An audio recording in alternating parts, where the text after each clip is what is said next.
Hi there. On the 26th of April, Uranus will fully move into Gemini for the next approximately 7 years. So he dipped his toe into Gemini last year for a couple of months. We've got a little bit of taste of it between about July and November last year. And now he's moved fully into Gemini for the next until 2033. So this is a really big shift.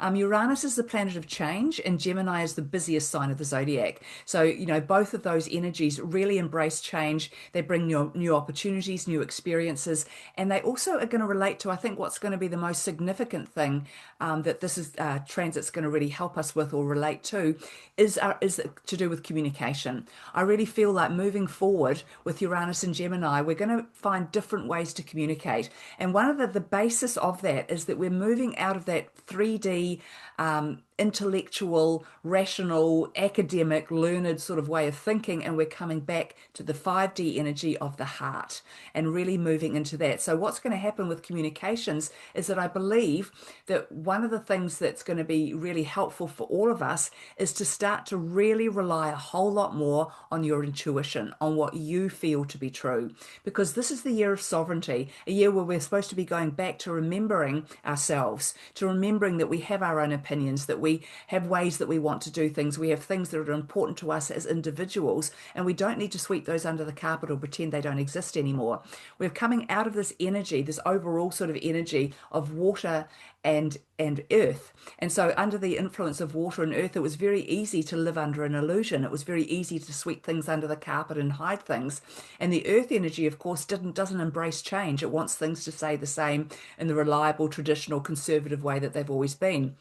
So we're really moving out of that energy and into fire and air energy moving forward. So of course the fire energy is all about taking action, getting things done, blazing the way forward. And of course the air is about your imagination, creating and thinking of new ways we can use energy, new ways we can move forward, new things we can involve ourselves in and get caught up in. So there's a real shift in guard really, and who's taking charge of what's going on. So it's very important to sort of be aware that we're just coming out of, we've been pretty stuck in what we call the 3D energy, where everybody just assumes is what they see in front of them is all that there is.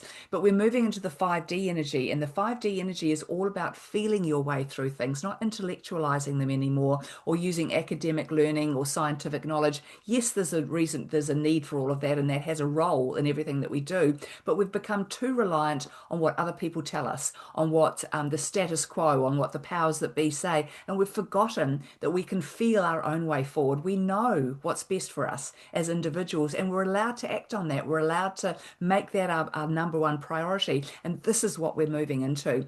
But there's going to be a lot of noise. There's going to be a lot of chaos around this because Gemini and Uranus are all about change. So things are going to be shifting and changing and being quite crazy, really, over the next 7 years. But in particular, it's the rest of this year where it's going to be the most intense, really, with that shift into those early degrees of a sign of the zodiac, which are extremely powerful for bringing through the change that we want. So it's going to be lots of new ways of looking at things. And what's going to come with that is a lot more clarity because of the revelations and the truth coming out in all sorts of different ways. We're getting to see what's really going on. And so from there, we can make decisions and take action on what's going to work best for you. So it is really important to remember that you're allowed to think for yourself. You're allowed to make your own choices, and they're allowed to be based on exactly what feels right for you.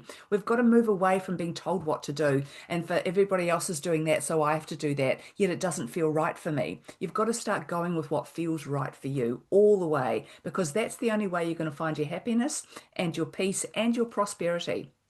And one more thing before I go is that because of all this chaos, because of all this craziness and all the noise that's going to be going on, we have to find a peaceful space within ourselves. So this is something to really work on and practice to come back to a peaceful space, whatever that might be for you. It could be meditating, it could be having a bath, it could be just having a wonderful memory that always brings you peace. It could be have a beautiful piece of art in your house that every time you look at, you just feel, oh wow, and peaceful and wonderful. You've got to find that because that's going to be your it's going to be like your anchor. What's going to get you through all of this chaos and change is having that space that you can always come back to. So, Google different ideas and different ways of finding peace. Breath work is a wonderful way to really find that inner peace and bring you back to your center and bring you back to alignment. So there's lots of great tools out there you can use as well as creating your own. But that is a very important part to be aware of moving forward, that if we've got to stay in our own energy, we've got to rely on ourselves, we've got to have peace within ourselves to be able to do that.